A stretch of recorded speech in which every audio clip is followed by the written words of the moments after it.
Hi friends, അപ്പോൾ നമുക്ക് വീട്ടിലേക്ക് ആവശ്യമുള്ള മഷ്റൂം കൂൺ എങ്ങനെയാണ് ഉൽപ്പാദിപ്പിക്കുന്നത് എന്നുള്ളതിന്റെ വീഡിയോ ഇട്ടുണ്ടായിരുന്നു. അപ്പം ഇത് നമ്മൾ 3 എണ്ണമാണ് നമുക്ക് ശരിക്കും കിട്ടിയത്. കാരണം നമ്മൾ ദൂരേന്ന് കൊറിയർ ചെയ്തിട്ടാണ് ഇതിന്റെ വിത്തും അതുപോലെ തന്നെ ഈ മഷ്റൂം പെല്ലറ്റും വരുത്തിയിട്ടുണ്ടായിരുന്നത്. അതിനകത്ത് കുറെ എണ്ണം പൊട്ടിയ അവസ്ഥയിലായിരുന്നു വന്നത്. അപ്പോൾ അത് നമുക്ക് ശരിയായിട്ട് വന്നില്ല. പിന്നെ 3 എണ്ണം നമുക്ക് കറക്റ്റ് ആയിട്ട് വന്നത്. ഈ 3 എണ്ണത്തിനകത്തുനിന്ന് നമ്മൾ എടുത്തതിന് ശേഷം പിന്നെ ഒരാഴ്ച വിട്ടിട്ട് പിന്നെ വന്നുകൊണ്ടിരിക്കുകയാണ്. അപ്പൊ നമ്മൾ ഇതിനകത്ത് ഡേറ്റ് ഇട്ടുണ്ടായിരുന്നു. അത് 7/11 നമ്മളിത് വെച്ചത്. അപ്പൊ നമ്മൾ ആദ്യത്തെ ഒരു 15 ദിവസം ഇത് നമ്മൾ ഇരുട്ടുള്ള ഒരു റൂമിനകത്ത് വെച്ചിരുന്നു. ആ റൂമിൽ തന്നെയാണ് ഫുള്ള് ചെയ്തത്. അത് ജനൽ അടിച്ചിട്ടുണ്ടായിരുന്നു. അത് കഴിഞ്ഞിട്ട് 15 ദിവസം കഴിഞ്ഞപ്പോൾ ആ ജനൽ തുറന്നിട്ടു. അത്ര ചെയ്തോളൂ. 15 ദിവസം കഴിയുമ്പോൾ നന്നായിട്ട് നല്ല വായു സഞ്ചാരം ഉണ്ടായിരിക്കണം. അപ്പൊ അതിനുശേഷം നമ്മളിങ്ങനെ ഹോൾ ഇട്ട് കൊടുത്തു. അതിനുശേഷം നമ്മൾ വെള്ളം നനയ്ക്കാൻ തുടങ്ങിയതും അതിന് ശേഷമാണ്. ആദ്യത്തെ 15 ദിവസം നമ്മൾ ഒട്ടും വെള്ളം നനയ്ക്കണ്ട. അപ്പം ഹോളിട്ട് കൊടുത്തതിന് ശേഷം നമ്മൾ വെള്ളം നനച്ച് കൊടുത്തു കഴിയുമ്പോൾ ഇതുപോലെ ഇപ്പൊ നല്ല തണുപ്പുള്ള സമയമായതുകൊണ്ടാണ് ഇതിന് വലുതായിട്ട് വരുന്നതെന്ന് തോന്നുന്നു. ചൂടുള്ള സമയത്ത് ഇത് വരത്തില്ല. അപ്പൊ ഡ്രൈ ആയി പോകാതിരിക്കാൻ വേണ്ടിയിട്ട് 3 നേരം നമ്മൾ സ്പ്രേ ചെയ്ത് കൊടുക്കുന്നുണ്ട് വെള്ളം.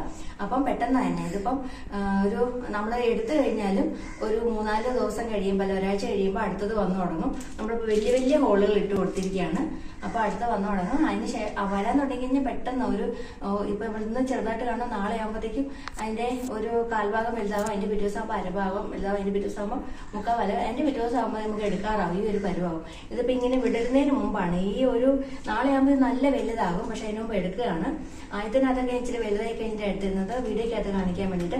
ഇതിന്റെ ഈ ഒരു കൊടയുടെ ഭാഗം ഇത്രയെങ്കിലും മടക്ക് ബാക്കിയുള്ളപ്പോഴാണ് ഇത് എടുക്കാൻ നല്ലത്. അപ്പൊ നമുക്ക് കുറച്ച് ദിവസം സൂക്ഷിച്ചു വെക്കാൻ പറ്റും. കൊടുക്കാനൊക്കെ ആണെങ്കിലും പറ്റും.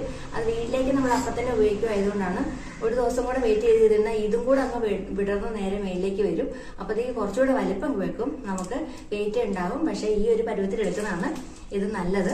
അപ്പോൾ ഇത് എടുത്തു കഴിഞ്ഞാലും നമുക്ക് പിന്നെ കുറച്ച് ഹോളും കൂടി ഇട്ട് കൊടുത്തിട്ട് പിന്നെ എടുത്ത് വെക്കാം. അപ്പൊ ഇത് ചെയ്യേണ്ട വീഡിയോ ഞാൻ ആദ്യമായിട്ടുള്ള വീഡിയോ തൊട്ട് ഞാൻ യൂട്യൂബ് ഇട്ടുണ്ട് പാർട്ട് 1 എന്ന് പറഞ്ഞിട്ട്. അപ്പൊ നമ്മളതിന്റെ മഷ്റൂം പെല്ലറ്റിനകത്തോട്ട് തിളച്ച വെള്ളം ഒഴിച്ചിട്ട് അത് ഒരു ദിവസം മുഴുവൻ വെച്ചിട്ട് പിറ്റേ ദിവസം നമ്മൾ എടുത്തിട്ട് നല്ലപോലെ തണുത്ത് കഴിഞ്ഞപ്പോൾ എടുത്തിട്ട് നമ്മൾ അതിനകത്ത് വിത്ത് പാകിയിട്ട് 15 ദിവസം ഇട്ട് മുറി വെച്ച് 15ാമത്തെ ദിവസം തൊട്ട് നമ്മൾ വെള്ളം സ്പ്രേ ചെയ്ത് പിന്നെ ഇങ്ങനെ വളരാൻ തുടങ്ങി. 15 ദിവസം ആകുമ്പോൾ ഇങ്ങനെ വൈറ്റ് കളറിൽ ഫുള്ള് വരും. ഇങ്ങനെ വന്നില്ലെങ്കിൽ എന്തെങ്കിലും പച്ച കളറ് അല്ലെങ്കിൽ ഓറഞ്ച് പുഴുക്കളുള്ള ഓറഞ്ച് കളറ് അങ്ങനെ എന്തെങ്കിലും കറുപ്പ് കളർ അങ്ങനെ എന്തെങ്കിലും ഉണ്ടെങ്കിൽ അപ്പൊ തന്നെ അത് മാറ്റി കളഞ്ഞാൽ നല്ല ബാക്കി എല്ലാത്തിനും കൂടെ സ്പ്രെഡ് ചെയ്യും. അല്ലെന്നുണ്ടെങ്കിൽ ഈ മൈസീലിയം ഇങ്ങനെ സ്പ്രെഡ് ആയിട്ട് ഇങ്ങനെ ഫുള്ള് വൈറ്റ് കളറിലാണ് ഇരിക്കുന്നത്. അത് കഴിഞ്ഞിട്ട് നമ്മളിങ്ങനെ കൈ കൊണ്ടൊന്നും തൊടാൻ പാടില്ല. ഫുള്ള് ഡെറ്റോൾ വെച്ച് ക്ലീൻ ചെയ്തിട്ടാണ് നമ്മളിതിൽ എടുക്കുന്ന. റൂമിലോട്ട് കയറണമെങ്കിൽ പോലും നമ്മൾ ഫുള്ള് ക്ലീൻ ആയിട്ട് ചെരുപ്പൊന്നും ഉപയോഗിക്കാതെയാണ് കയറുന്നത്. കാരണം ഇതെന്ന് പറഞ്ഞൊരു ഫംഗിയാണ്. അപ്പം ഇതിനകത്തേക്ക് പെട്ടെന്ന് ഇൻഫെക്ഷൻ എല്ലാം വരാൻ ചാൻസ് ഉണ്ട്. അതുപോലെ എലി അങ്ങനെയൊന്നും വരാതെ നോക്കണം. അപ്പം എലിക്ക് കയറാൻ പറ്റുന്ന എല്ലാ ഹോളുകളും അവിടെ അടച്ചിട്ടാണ് നമ്മൾ അതിന്റെ വർക്ക് ഏരിയയിലാണ് വെച്ചിരിക്കുന്നത്.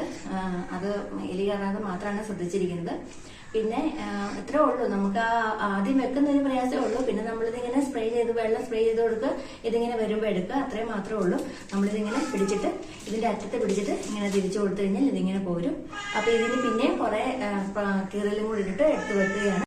അപ്പം നാളത്തെ ന്യൂ ഇയറിന് വേണ്ടിയിട്ടുള്ള മഷ്റൂമാണ് നമ്മൾ ഈ കാണുന്നത്. അപ്പം ഇതുകൊണ്ട് നമുക്ക് ഒരുപാട് കറികൾ ഉണ്ടാക്കാൻ പറ്റും. അതുപോലെ തന്നെ ഇത് ഫ്രൈ ചെയ്യുവാണെങ്കിൽ നല്ല ടേസ്റ്റാണ് മസാലയൊക്കെ പുരട്ടിയിട്ട്. അതുപോലെ തന്നെ നമ്മൾ ഇത് ചിക്കൻ കറി വെക്കുന്നത് പോലെ വെച്ചിട്ട് ബിരിയാണി ഉണ്ടാക്കുവാണെങ്കിൽ കുക്കർ ബിരിയാണിയൊക്കെ ഉണ്ടാക്കുവാണെങ്കിലും വളരെ ടേസ്റ്റാണ്. എല്ലാ വൈറ്റമിൻസും മിനറൽസും ഉണ്ട്. കുട്ടികൾക്ക് വളരെ നല്ലതാണ്. നമ്മൾ ഇതിനകത്ത് യാതൊരു വിധത്തിലുള്ള കെമിക്കൽസും യൂസ് ചെയ്തിട്ടില്ലാത്തത് കൊണ്ട് ഇതിനകത്ത് വേറെ ഒരു വിഷം അങ്ങനത്തെ ഒരു ഐറ്റംസും ഇല്ല. അപ്പം നമ്മൾ വീട്ടിൽ തന്നെ ചെയ്തെടുക്കുമ്പോൾ നമുക്ക് ധൈര്യമായിട്ട് കഴിക്കാനും പറ്റും. അപ്പോൾ എല്ലാവരും ഇതൊന്ന് ചെയ്ത് നോക്കണം. ഇത് നമ്മൾ ആദ്യത്തെ ആ ഒരു ദിവസം ചെയ്തു വെക്കുന്ന ഒരു പ്രയാസം മാത്രമേ ഉള്ളൂ. പിന്നീട് നമുക്ക് ഇതിങ്ങനെ കിട്ടിക്കൊണ്ടേയിരിക്കും. 6 മാസത്തേക്ക് കിട്ടിക്കൊണ്ടേയിരിക്കും. അത് കഴിയുമ്പം 6 മാസം ആകുമ്പോഴത്തേക്കും നമ്മൾ അത് ഇടയ്ക്കിടയ്ക്ക് ഓരോന്നോ അല്ലെങ്കിൽ ഒരു പാക്കറ്റ് സീഡ് എന്ന് പറയുന്നത് 2 കവറിലേക്ക് വേണ്ടിയിട്ടുള്ളതാണ്. അപ്പം ഇങ്ങനെ ഒരു പാക്കറ്റ് സീഡും 2 കിലോയും മേടിച്ചിട്ട് 2 PP കവറിനകത്തോട്ട് ചെയ്ത് വെക്കുവാണെങ്കിൽ തന്നെ നമുക്കൊരു 6 മാസം ഇതിങ്ങനെ കിട്ടിക്കൊണ്ടേയിരിക്കും. ഇത് ഒട്ടും പ്രയാസമില്ല. പണ്ട് ഈ വൈക്കോലൊക്കെ വരുന്ന സമയത്താണ് വളരെ പ്രയാസമുള്ളൊരു കാര്യമായിട്ട് തരുന്നത്. ഇപ്പം ഈ മഷ്റൂം പെല്ലറ്റ് എന്ന് പറയുന്നത് ഒരു പ്രയാസവും ഇല്ല. അത് ഹൈജീനിക് ആയിട്ടാണ് വരുന്നത് തന്നെ. അപ്പം അതിനകത്തോട്ട് നമ്മൾ തിളച്ച വെള്ളം എടുക്കുമ്പം അത് പിന്നെ ഹൈജീനിക് ആയിട്ടാണ് ഇരിക്കുന്നത്. ആകെ ശ്രദ്ധിക്കേണ്ടത് ആ റൂം നല്ല ക്ലീൻ ആയിരിക്കണം എന്നുള്ളതാണ്. പിന്നെ ജീവികളൊന്നും കയറാതെ നോക്കണം. ഈച്ച പോലെയുള്ള ജീവികളൊന്നും കയറാതെ അതിൻ്റെ അടുത്ത് വേറെ കാര്യങ്ങളൊന്നും വെക്കാതെ നമ്മളും ഒന്ന് ഹൈജീനിക് ആയിട്ട് അങ്ങനെ ഒന്ന് നോക്കിയാൽ മാത്രം മതി. അപ്പോൾ വളരെ പെട്ടെന്ന് നമുക്ക് ചെയ്യാൻ പറ്റുന്ന, കുട്ടികൾക്ക് പോലും ചെയ്യാൻ പറ്റുന്നതാണിത്.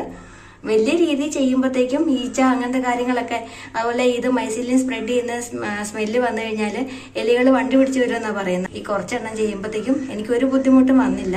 അത് പൊട്ടിയിട്ട് കിട്ടിയ പ്രയാസം മാത്രമേ ഉണ്ടായിരുന്നുള്ളൂ. പക്ഷെ നല്ല വിത്തായിരുന്നു കേട്ടോ. അത് ചേർത്തലിൽ നിന്നൊരു ചേച്ചിയിൽ നിന്നാണ് മേടിച്ചത്.